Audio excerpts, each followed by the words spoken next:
Assalamualaikum warahmatullahi wabarakatuh. Bismillahirrahmanirrahim. Alhamdulillahirabbil alamin. Wa bihi nasta'in ala umuri dunya waddin. Wa nashhadu an la ilaha illallah wahdahu la syarikalah.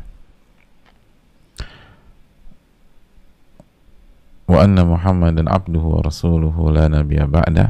Wa nusalli wa nusallim ala nabiyyina Muhammadin al-mabu'uthi lil alamin wa ba'd. Hadirin yang Allah muliakan,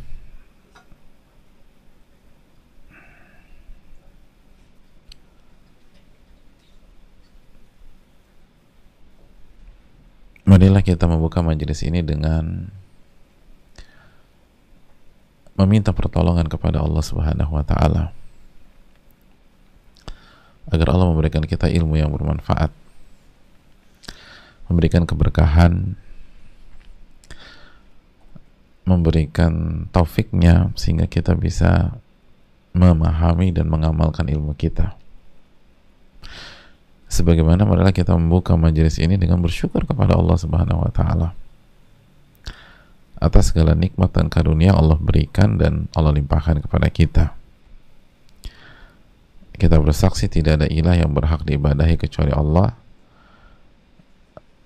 dan Muhammad bin Abdillah adalah hamba dan nabi serta rasul Allah Subhanahu wa taala. Oleh karena itu marilah kita mengucapkan salawat dan salam kepada nabi kita Sayyidina Muhammadin sallallahu alaihi wasallam beserta para keluarga, para sahabat dan orang-orang yang istiqomah berjalan di bawah naungan sunnah beliau sampai hari kiamat kelak. Hadirin dan jamaah sekalian yang Allah muliakan, masih di penghujung bab yakin dan tawakal. Sebelum kita melangkah ke bab istiqomah, dan pada kesempatan kali ini kita berusaha kembali mengikat apa yang sudah disampaikan oleh Al-Imam An-Nawawi rahimahullah ta'ala di dalam kitabnya Riyadhus Shalihin. Dan pada kesempatan kali ini kita akan menyimpulkan cara untuk menumbuhkan keyakinan dan memperkuat keyakinan. Jadi bagaimana sih menguatkan keyakinan atau menumbuhkan keyakinan dan memperkuat keyakinan?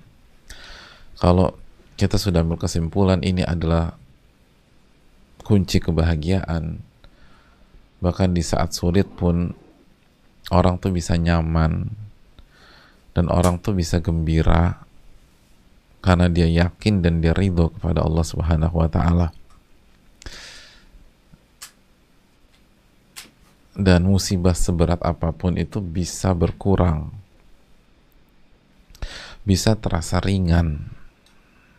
Seberat apapun musibah bisa terasa ringan jika kita yakin dengan Allah Subhanahu wa taala.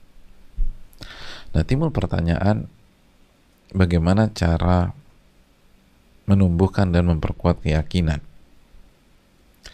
Apalagi kita tahu ulama kita menyuruh kita belajar tentang keyakinan, ta'allamul yakin kama tata'allamuna Quran. Belajarlah keyakinan sebagaimana kalian mempelajari Al-Quranul Karim. Jadi keyakinan itu harus dipelajari. Dan kiat yang pertama, jamaah sekalian yang Allah muliakan, agar keyakinan dalam hati kita tumbuh dan kita bahkan lebih percaya apa yang Allah firmankan daripada yang kita lihat dengan mata kepala kita. Karena seringkali banyak pihak tuh bisa mengecoh mata kita, tapi tidak akan bisa mengecoh keyakinan orang-orang beriman, karena mereka lebih yakin kepada apa yang Allah sampaikan dan apa yang Rasul SAW ajarkan. Apalagi hari ini semua bisa dikecoh, sehingga apa yang kita lihat sebenarnya bukan fakta sebenarnya. Tapi kalau firman Allah SWT selalu berisi tentang kebenaran. Maka gimana nih cara kita biar punya keyakinan? Yang pertama, jamaah yang Allah muliakan, yang pertama agar kita punya keyakinan, tidak lain tidak bukan adalah doa. Ya, doa. Doa itu kunci dari segala kunci. Ingat, keyakinan adalah ibadah, dan pasangan ibadah itu apa? Isti'anah. Jangan pernah lupa, pasangan ibadah adalah isti'anah. Isti'anah artinya minta tolong, hadirin. Minta tolong sama Allah. Allah yang berfirman, iyyaka na'budu wa iyyaka nasta'in. Hanya kepada Engkau kami beribadah dan hanya kepada Engkau kami meminta pertolongan.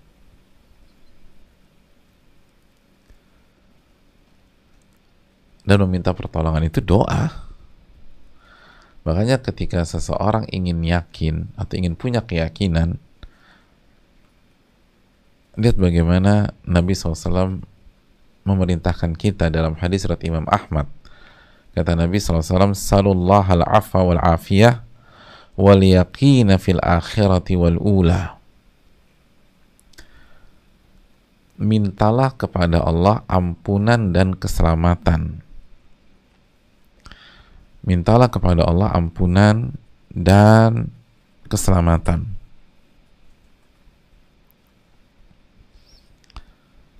Lalu mintalah keyakinan fil akhirati wal ula, dalam kehidupan akhirat dan dalam kehidupan dunia. Mintalah keyakinan. Sallallahu al-afwa wal afiyah wal yaqin fil akhirah wal ula.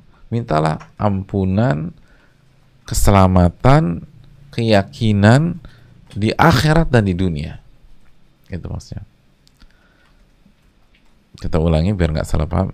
Mintalah kepada Allah keampunan, keselamatan, dan keyakinan di akhirat dan di dunia. Jadi meminta keyakinan itu penting, dan ini sering kita lupa. Coba terakhir ingat-ingat deh, kapan terakhir kita minta keyakinan? Khususnya sebelum kita belajar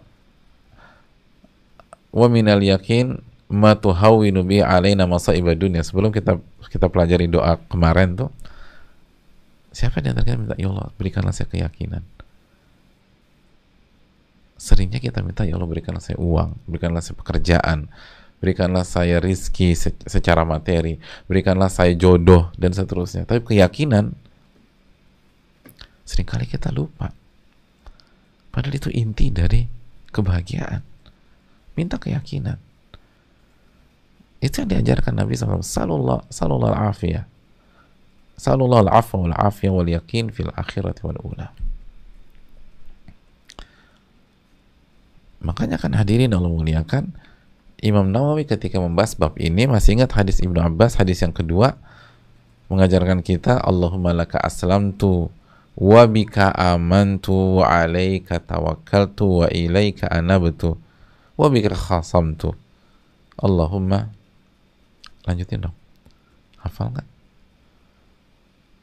Hadis yang kedua, Allahumma laka aslamtu wa bika amantu wa alaika tawakkaltu wa ilaika anabtu wa bika khasamtu.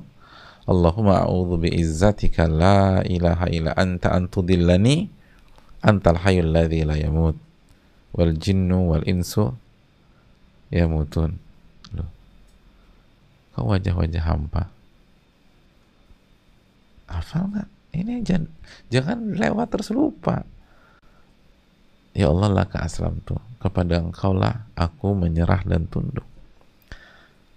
Wa bika amantu, dan hanya denganmu aku beriman.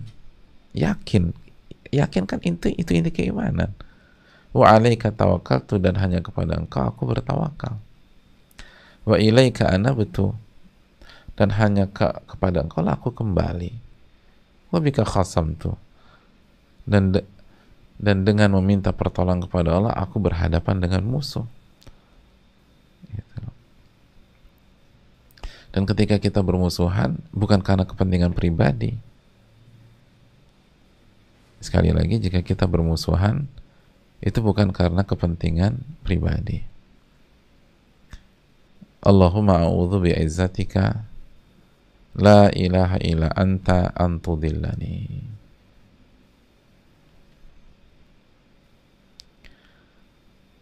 Ya Allah, aku berlindung kepada Engkau, atau berlindung dengan izzahmu, kemuliaanmu, tidak ada ilah yang berhak diibadahi kecuali Engkau, antudillani, dari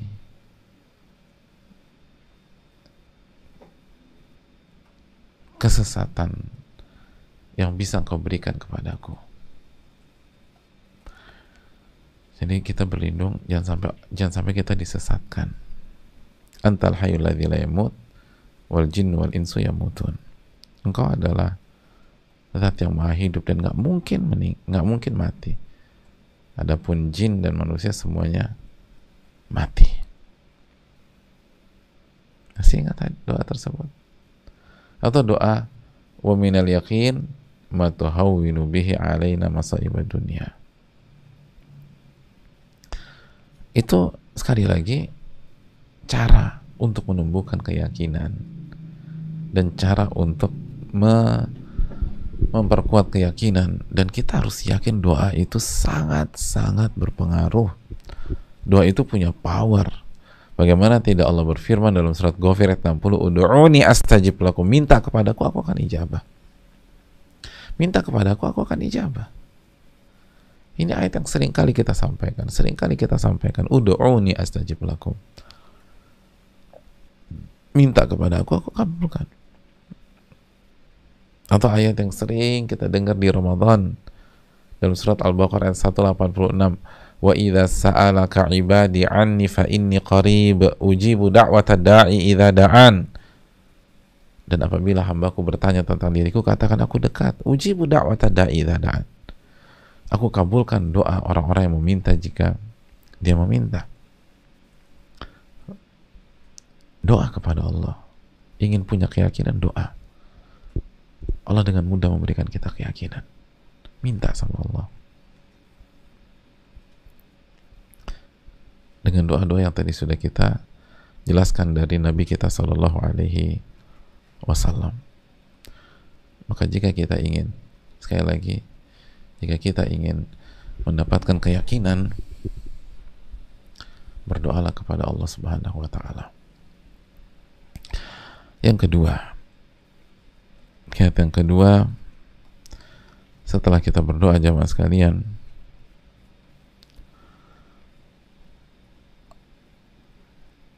berzikir kepada Allah Subhanahu wa Ta'ala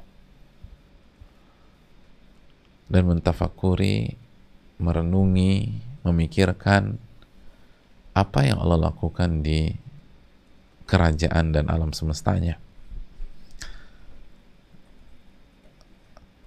Berzikir, mengingat Allah, dan merenungkan, memikirkan apa yang Allah lakukan, itu benar-benar ngebantu keyakinan kita. Benar-benar ngebantu keyakinan kita. Coba kita renungkan Ali Imran ayat 190 dan 191. Ketika Allah berfirman, inna fi khalqis samawati wal ardi wa ikhtilafil laili wan nahari la ayatin liulil albab. Sesungguhnya dalam penciptaan langit dan bumi, lihat penciptaan langit dan bumi, itu kan salah satu apa yang Allah lakukan. Salah satu yang Allah lakukan adalah menciptakan langit dan bumi. Jadi dalam penciptaan, dalam perbuatan Allah, saat Allah menciptakan langit dan bumi, itu maksudnya. Jadi dalam perbuatan Allah pada saat Allah menciptakan langit dan bumi, dan Allah putar siang dan malam, itu ada tanda-tanda kebesarannya bagi orang-orang yang berakal. Ada tanda-tanda bagi orang-orang yang berakal. Lalu kita lanjutkan, alladzina yadhkuruna Allaha qiyama wa qu'uda wa ala junubihim. Di ayat ke-191-nya, yaitu orang-orang yang mengingat Allah, alladzina yadhkurunallaha qiyama wa qu'uda wa ala junubihim wa yatafakkaruna fi khalqis samawati wal ard rabbana ma khalaqta hadza batila subhanaka faqina adzaban nar. Itu orang-orang yang senantiasa mengingat Allah Subhanahu wa taala saat dia berdiri, saat duduk,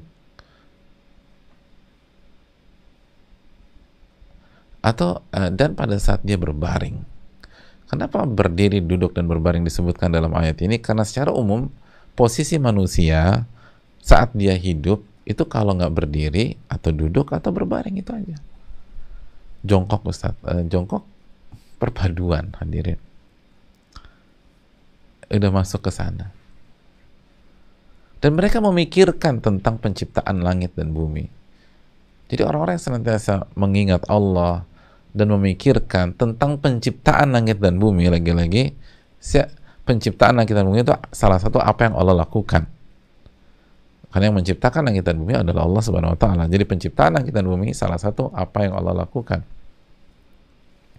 Jadi orang-orang yang senantiasa mengingat Allah dan memikirkan apa yang Allah lakukan, itu mereka bisa berkata, Rabbana ma khalaqta hadza batila. Engkau tidak mungkin menciptakan ini dengan sia-sia. Engkau tidak mungkin menciptakan ini tanpa ada hikmah. Jadi setiap masalah, setiap kendala, orang-orang yang senantiasa mengingat Allah dan senantiasa bertafakkur, merenungkan, memikirkan perbuatan-perbuatan Allah, itu senantiasa mengatakan atau merespon musibah dengan ucapan, engkau tidak mungkin menciptakan ini tanpa ada hikmah, tanpa ada pelajaran. Engkau nggak mungkin menciptakan masalah ini dalam kehidupan saya sia-sia. Pasti ada hikmah, pasti ada pelajaran, pasti ada kebaikan, pasti ada kemudahan. Yakin, Rabbana ma khalaqta hadza batila subhanaka, maha suci engkau, maha suci engkau dari semua perbuatan buruk, maha suci engkau dari semua sifat-sifat buruk. Kalau Allah maha suci dari semua sifat buruk, lalu kita yakin bahwa apa yang kita alami adalah perbuatan Allah atau apa yang Allah takdirkan, maka pasti yang Allah takdirkan itu yang terbaik buat kita. Dan itu yang kita yakini. Bisa dimengerti korelasinya? Orang-orang yang senantiasa mengingat Allah dan apa yang Allah lakukan, itu apapun masalah mereka, mereka pasti akan mengucapkan Rabbana ma khalaqta hadza batila. Ya Allah, Engkau nggak mungkin menciptakan ini sia-sia. Pasti ada pelajaran, pasti ada hikmah, pasti ada maslahat, pasti ada kebaikan, pasti ada kemudahan.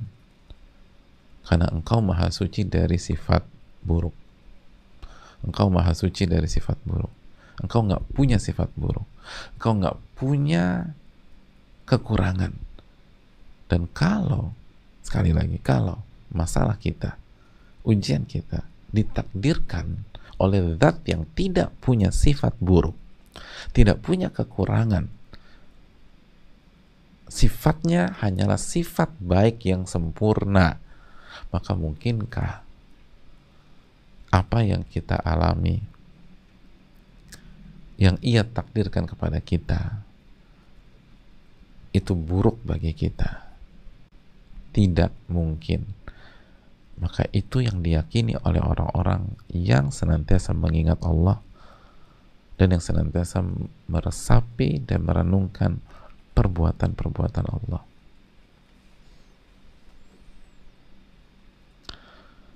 Dan ini akan kontras kalau di dalam kehidupan kita fokus sama manusia. Itu kita akan drop, akan down, akan marah, akan kesal karena manusia punya sifat buruk. Bisa aja kan dia buruk sama saya, Bisa aja kan dia punya niat buruk sama saya, bisa aja kan ini semua sandiwara. Iya, itu kalau fokus kita ke manusia. Tapi kalau kita fokus bahwa dia tidak mungkin, manusia tidak mungkin melakukan sesuatu kepada kita kecuali dikehendaki oleh Allah, ditakdirkan oleh Allah.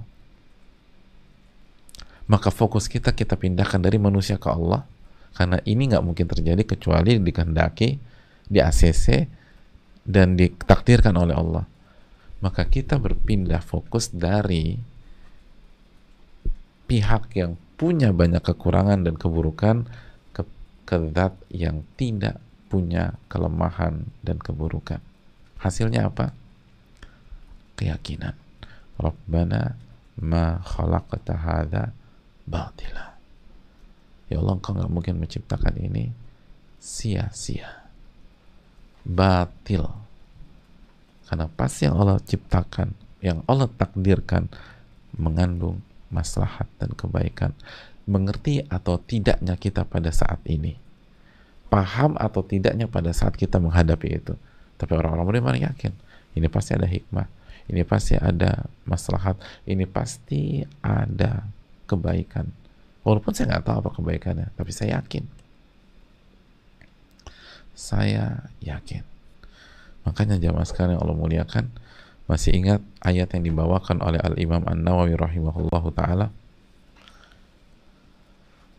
ketika manusia ingin menyerang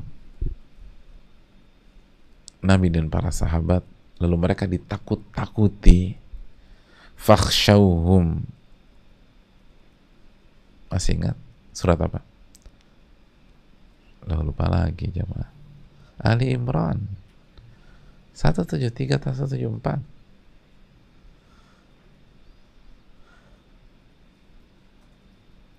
Ketika manusia fakhshawhum, takutlah kepada mereka, fazadahum imana.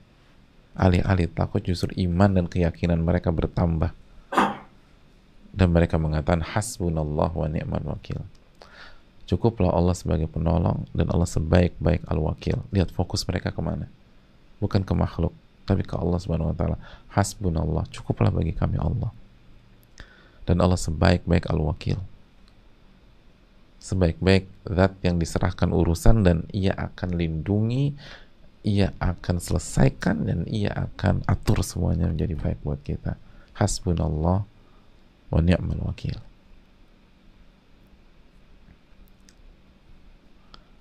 Ini. Jadi kalau ingin punya keyakinan, fokus ke Allah subhanahu wa ta'ala. Fokus ke Allah. Jangan fokus ke manusia. Fokus ke manusia hanya membuat kita tersiksa. Ingat, fokus ke manusia hanya akan membuat kita tersiksa. Fokus hati ya maksudnya. Fokus hati. Ya kalau kita guru pas ujian, ya kita harus fokus sama murid-murid kita, dan itu manusia semua. Bukan itu konteksnya. Tapi dalam itu, selalu hati itu fokus ke Allah subhanahu wa ta'ala. Itu jamaah sekalian Allah muliakan. Dan sudah terbukti. Sudah terbukti.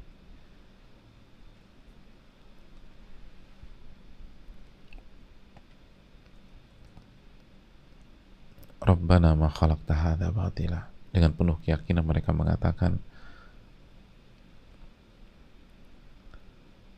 wahai Rabb kami, Engkau nggak mungkin menciptakan ini tanpa ada alasan, pasti ada hikmah. Seberat apapun pasti ada hikmah, sesulit apapun pasti ada hikmah,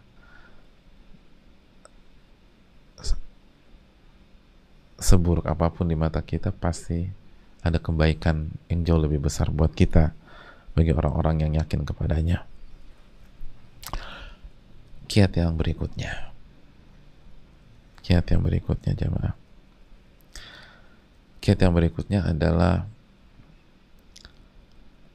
mempelajari kehidupan para nabi, khususnya nabi kita, Rasul kita, Sayyidina Muhammadin sallallahu alaihi wasallam.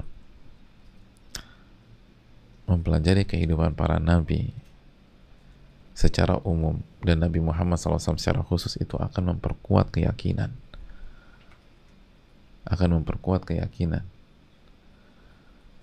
Bahkan kata Ibnu Hazm rahimahullah, kalau tidak ada artinya mukjizat yang bernama kehidupan atau sejarah kehidupan dulu, itu sudah cukup. Jadi kalau nggak ada mukjizat kecuali kehidupan beliau yang begitu indah, itu sudah cukup membuat manusia beriman.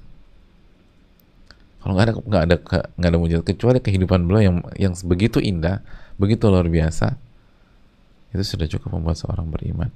Makanya Allah Subhanahu wa taala berfirman dalam surat Hud ayat 120, wa kullan naqussu 'alaika min anba'ir rusul ma nuthabbitu bihi fu'adak. Allah berfirman dalam surat Hud ayat 120,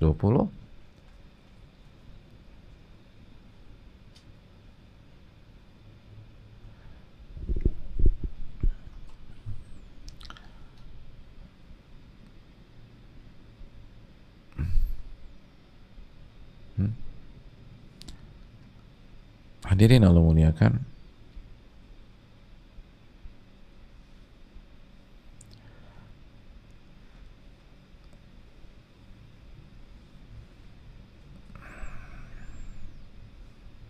iya 120,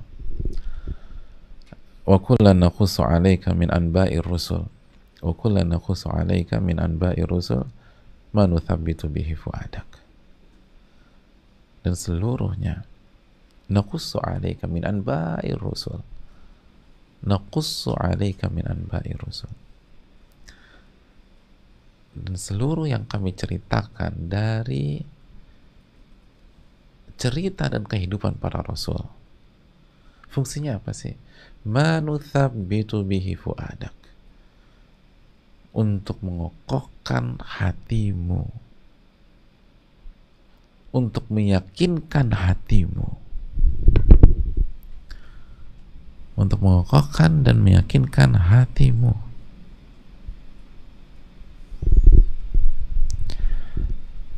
Hadirin Allah muliakan,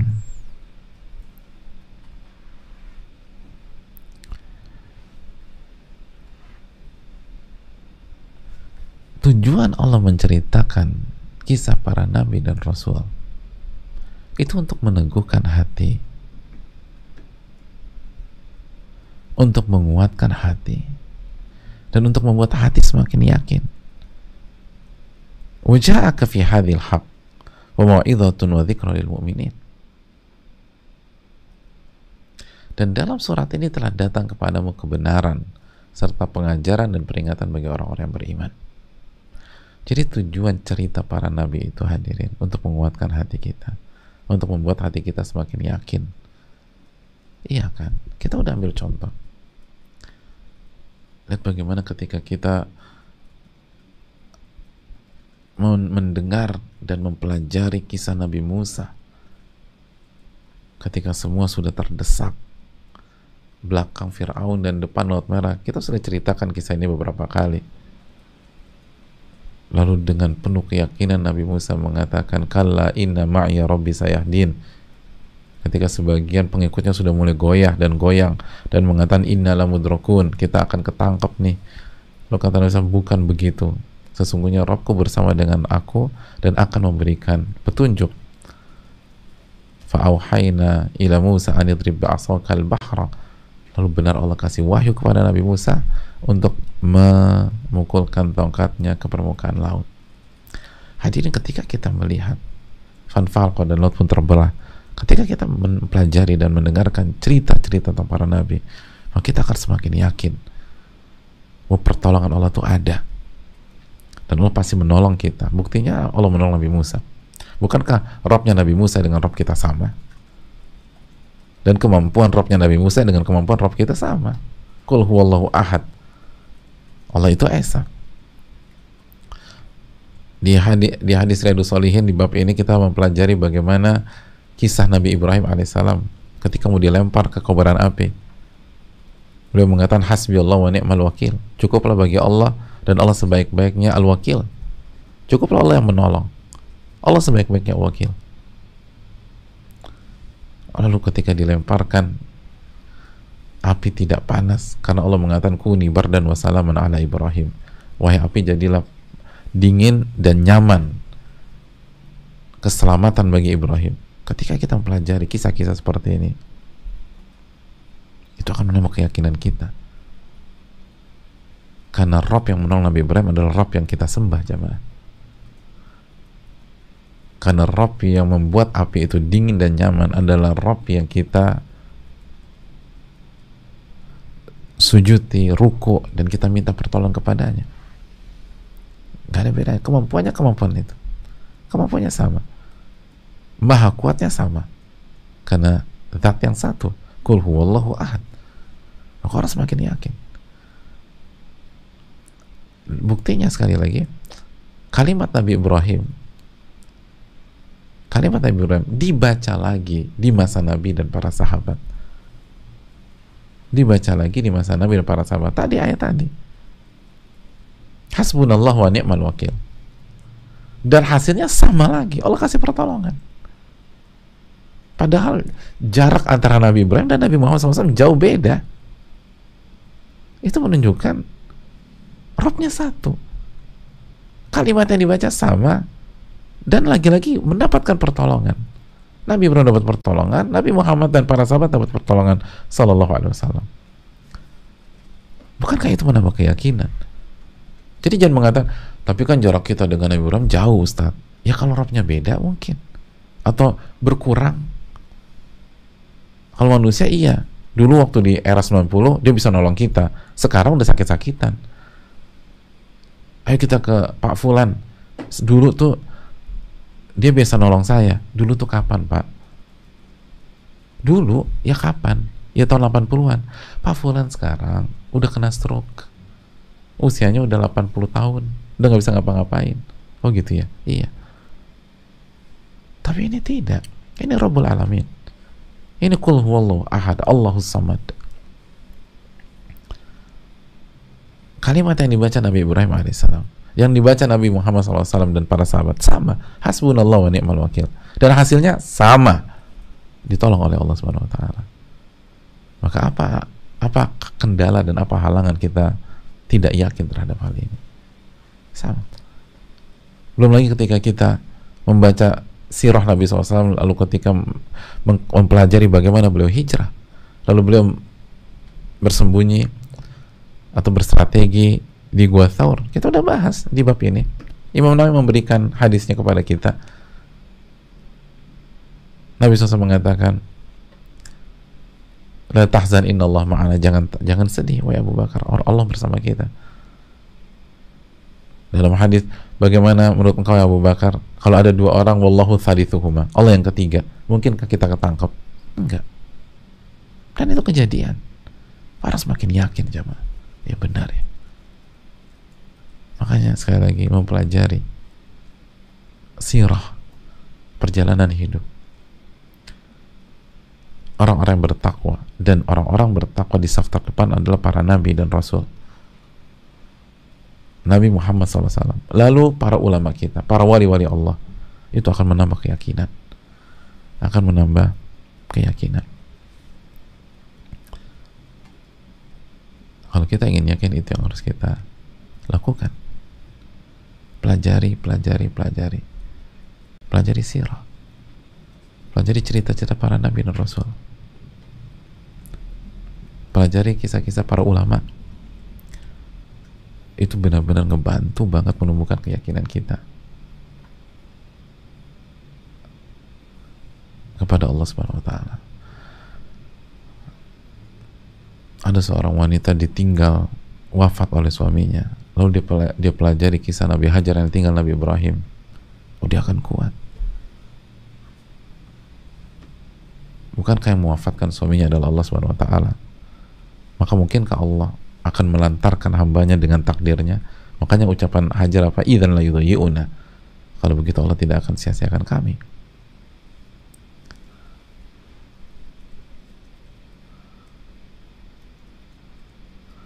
Oleh karena itu hadirin yang Allah muliakan,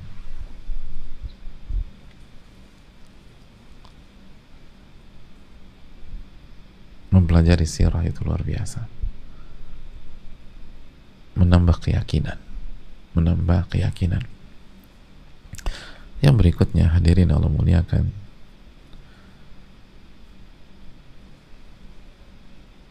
mujalasus sholihin.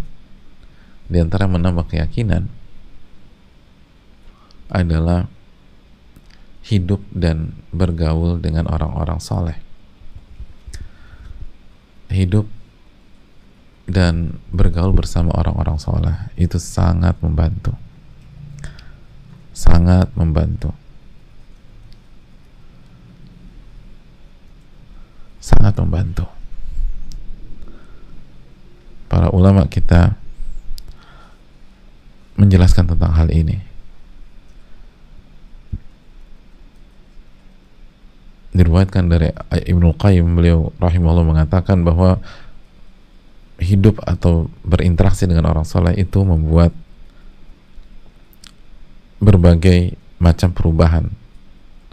Ada beberapa perubahan yang beliau sebutkan, kalau tidak salah 6 perubahan, dan diantaranya minasyaki ilal yakin, dari keraguan-raguan ke keyakinan. Bersama orang-orang soleh itu membuat kita tambah yakin. Dan itu benar, itu real. Karena Nabi SAW mengatakan mathalul jalisi salih wa jalisi saw kahamil miski wa nafikhil kir. Perumpamaan bersama orang sahabat yang soleh dan sahabat yang buruk seperti bersama tukang minyak wangi dan pandai besi. Adapun bersama tukang minyak wangi, kata Nabi SAW, kemungkinannya 3. Yang pertama, kita dikasih parfum sama dia, terus kita pakai, kita wangi. Yang kedua, kita beli parfum dari dia, kita pakai, kita wangi. Yang ketiga, kita nggak dikasih, kita nggak beli, mungkin nggak punya duit, tapi dengan bersama dia ikut kena wanginya. Apalagi kalau dia punya toko parfum, ada testernya, udah wangi dia tuh, wangi, ada pengaruh, tambah yakin kita. Ini kan analogi dari Nabi SAW. Adapun bergaul dengan orang buruk, itu seperti bergaul dengan pandai besi. Kemungkinan 2, kata Nabi SAW. Yang pertama, kita kena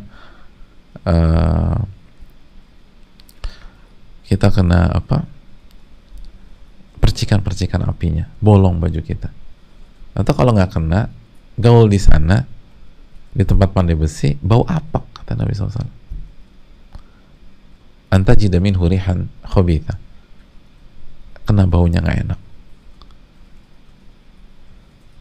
jadi ragu-ragu kita, jadi nggak yakin. Coba aja gaul sama orang-orang yang nggak beriman, orang-orang yang nggak percaya sama Allah, orang-orang yang pelaku dosa-dosa besar, membuat kita semakin nggak yakin sama Allah. Tapi bergaul dengan orang soleh, bertakwa, itu buat kita semakin yakin, membuat kita semakin yakin. Almaru ala dini khalili falyanzur ahaduhum man yukhalil. Nabi SAW mengatakan seseorang seseorang di atas agama sahabat dekatnya. Seseorang di atas agama sahabat dekatnya, khalilnya. Maka lihatlah dengan siapa dia bersahabat dekat. Walaupun ada anomali, tapi itu kaidah umum. Seseorang bersama sahabat dekatnya. Cari bersahabatlah, hiduplah dengan orang-orang yang yakinnya tuh kuat sama Allah. Maka kita akan diberikan Allah keyakinan juga, dimudahkan oleh Allah untuk punya keyakinan seperti itu. Tapi kalau kita gaul sama yang ragu-ragu, bener nggak ya, udah terombang ambing kita. Wallahu ta'ala alam bisawab. Jadi bergaul itu penting. Makanya lihat Abu Bakar As-Siddiq radhiyallahu, ini di bab kita kan, ini kita ngiket yang kita udah pelajari di bab kita. Abu Bakar As-Siddiq ketika khawatir di Gua Thawr, apa yang membuat beliau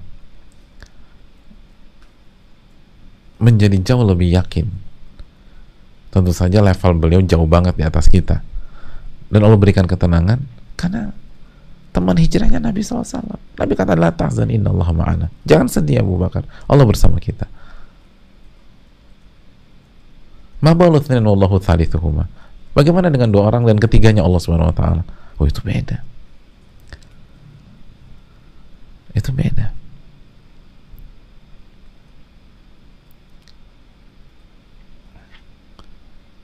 Makanya hadirin Allah muliakan,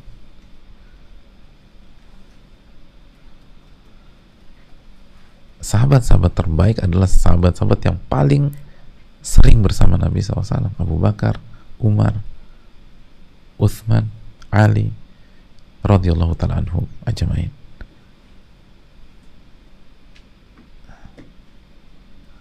Kenapa generasi sahabat menjadi manusia terbaik? Khairun nasi qarni, kata Nabi SAW. Sebaik-baik manusia adalah generasiku. Karena mereka bergaul dengan Nabi SAW, hidup dengan Nabi SAW. Ya jelas lah, yakinnya tuh beda. Lalu pertanyaan, kenapa tabi'in menjadi generasi terbaik ranking kedua? Karena tabi'in hidupnya bersama para sahabat, makanya ranking kedua. Lalu kenapa tabi'in generasi dengan ranking 3, dengan menempati ranking ketiga? Karena gaulnya sama tabi'in. Simple.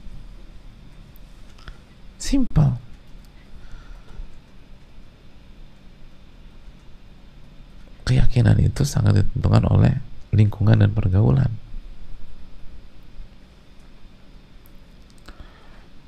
Allah ta'ala alam bisawab. Dan yang terakhir, hadirin sekalian yang Allah muliakan, yang terakhir, bahwa menumbuhkan keyakinan dan menguatkan keyakinan adalah dengan menghadapi segala masalah, segala ujian dengan iman dan amal soleh. Ini udah ngikat semuanya nih. Menghadapi masalah dengan iman dan amal soleh, bukan dengan sebatas logika, bukan dengan sebatas asumsi. Menghadapi masalah dan ujian itu dengan janji Allah, dengan apa yang Allah firmankan. Makanya jemaah sekalian, salah satu fungsi dan hikmah masalah dan musibah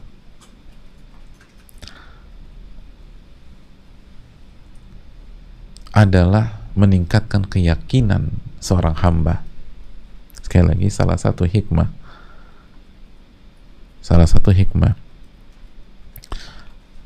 dan fungsi musibah, fungsi masalah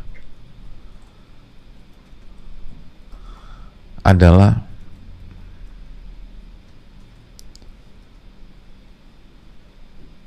meningkatkan keyakinan dan iman seorang hamba,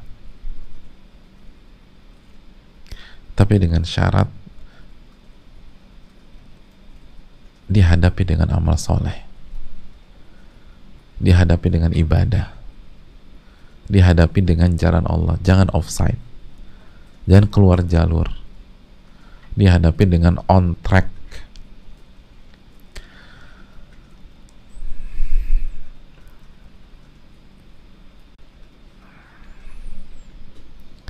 Makanya sebagian ulama mengatakan fungsi masalah dan musibah serta ujian adalah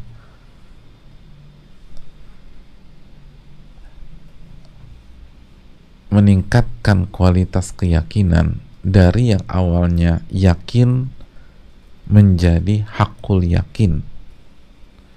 Jadi yang awalnya yakin atau ainul yakin jadi hakul yakin. Apa sih bedanya? Yakin itu yakin tapi masih teori, kita belum pernah ngelihat dan kita belum pernah ngalamin. Kalau ainul yakin, yakin kita sudah pernah lihat tapi kita belum pernah ngalamin. Adapun tingkatan yang paling tinggi adalah yakin, tingkatan tertinggi adalah hakul yakin. Hakul yakin itu kita udah ngalamin, kita udah ngerasain. Kayak misalnya surga kalau sekarang nih itu di posisi mana? Yakin. Emang udah pernah lihat surga? Belum. Udah pernah masuk? Belum. Tapi kita yakin. Kenapa? Karena Allah berfirman. Itu yakin.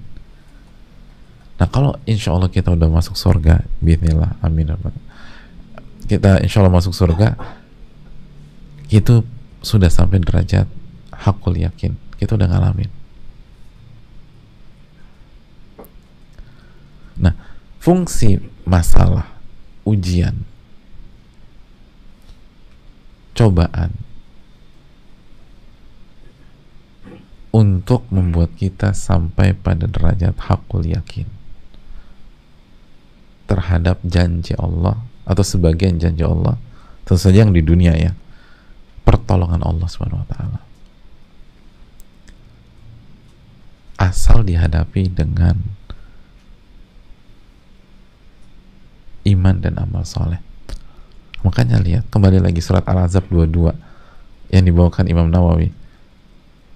Ketika orang-orang beriman melihat Al-Ahzab di perang Ahzab, melihat pasukan dengan berbagai macam latar belakang di perang Ahzab, apa yang terjadi? Mereka justru mengucapkan hadza ma wa'adana Allah wa rasuluhu wa sadaqallahu wa rasuluh. Ini adalah janji yang Allah janjikan kepada kita dan janji yang Rasul berikan kepada kita, dan benarlah Allah dan Rasulnya. Terus apa? Wa ma zadahum illa imanan wa taslima. Dan masalah ini, kenyataan bahwa mereka itu dikepung, tidaklah menambah kecuali iman dan ketundukan. Iman. Dikepungnya orang-orang beriman, Nabi dan para sahabat di perang Ahzab, hanya menambah keyakinan mereka kepada Allah bahwa orang-orang beriman pasti diuji. Hadza ma wa'adana Allah wa rasuluh wa sadaqallahu wa rasuluh. Ya, berarti cara menambah keyakinan emang harus nyebur, jamaah. Dihadapi dengan iman dan amal soleh. Itu akan nambah keyakinan. Contoh misalnya kita ada masalah berat, hadapi dengan iman dan amal soleh. Misalnya contoh apa? Allah berfirman dalam surat Al-Baqarah 45, wasta'inu bisabri wassalah. Minta pertolongan kepada Allah dengan sabar dan sholat. Ya udah, begitu ada masalah, banyak sholat. Lalu sabar, ngebatu. Sabar.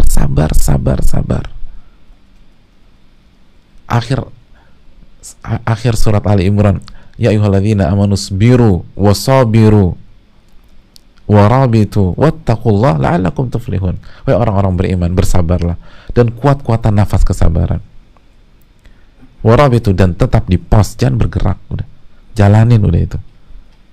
Tetap berada di atas kebenaran dan bertakwa agar kalian apa? Beruntung. Nah, kalau kita nggak pernah ngadepin masalah dan ujian, ini kan ayat cuma teori aja. Tapi begitu kita ngadepin masalah kehidupan, lalu kita berusaha hadapi dengan ayat ini, isbiru. Pokoknya saya harus sabar. Saya nggak akan mundur, saya nggak akan berpikir macam-macam, saya akan sabar. Bismillah. Minta pertolongan. Wasabiru, dan kuat-kuatan kesabaran. Kuat-kuatan kesabaran. Jangan terpancing. Warabitu, dan tetap di pos, gitu. Tetap di perbatasan, di batasan-batasan Allah. Lalu tetap bertakwa. Setelah sekian lama kita lakukan pola itu dan ngebatu, makanya kan sabar salah satu maknanya ngebatu, sampai pada satu titik Allah kasih pertolongan dari arah yang nggak pernah kita pikirkan, dan itulah keberuntungan, la'allakum tuflihun, agar kalian beruntung.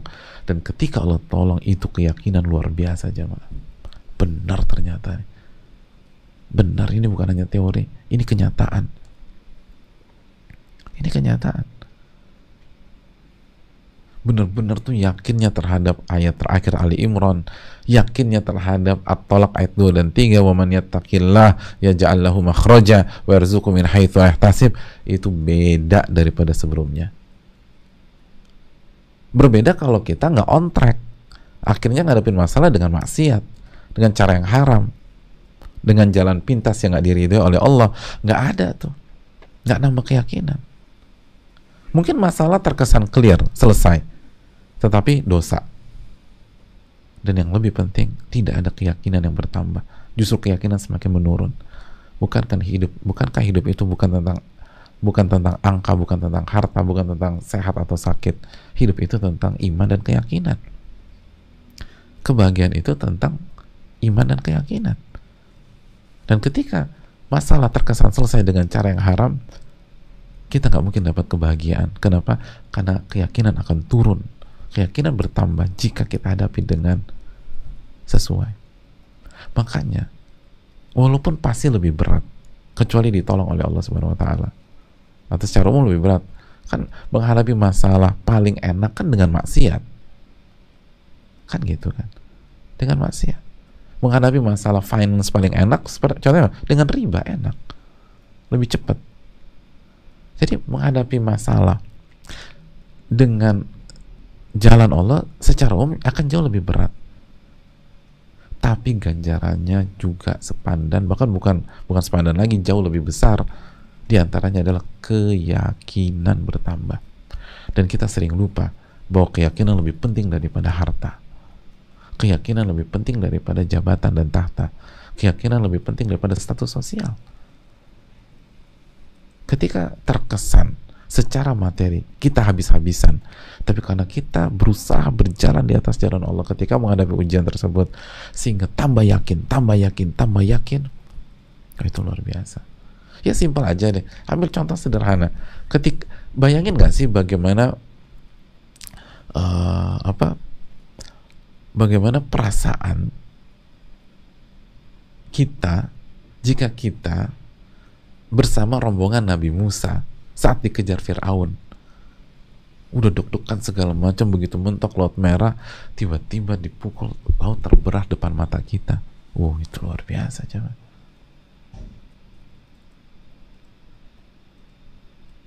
Itu keyakinan seperti itu luar biasa. Tapi kan untuk sampai titik itu Anda harus dikejar dulu sama Fir'aun. Anda harus sabar dulu. Anda harus percaya dengan perintah Allah dulu. Ketika Allah perintahkan keluar di malam hari, keluar di malam hari. Ketika Allah mengatakan muttaba'un, kalian akan diikuti, ya kita harus terima, kita akan dikejar. Tapi begitu sabar musabar, itu laut dibelah di depan mata kita, lalu kita melewati sampai ke ujung sisi di sana. Itu bayangin gak sih iman, keyakinannya itu seperti apa? Luar biasa.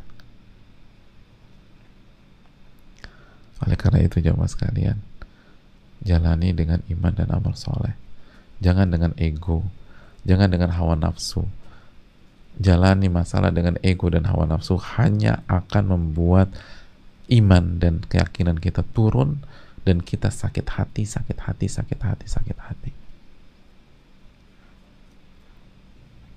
Dan kita nggak tenang.